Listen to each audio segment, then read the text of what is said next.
Nervous.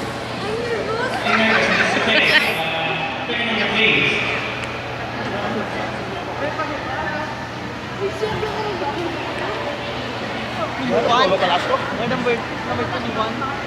Number 2 and RD. Ask the question. Oh my God, si mom, pabigay-pabigay. Wala matindi yan. Sure. Good afternoon, contestant number 3. So my question states this way. Currently, Iloilo City has been named the most Wala niya? in the Philippines by President Rodrigo Duterte. What is your opinion on this issue? Good afternoon. Thank you for wonderful question.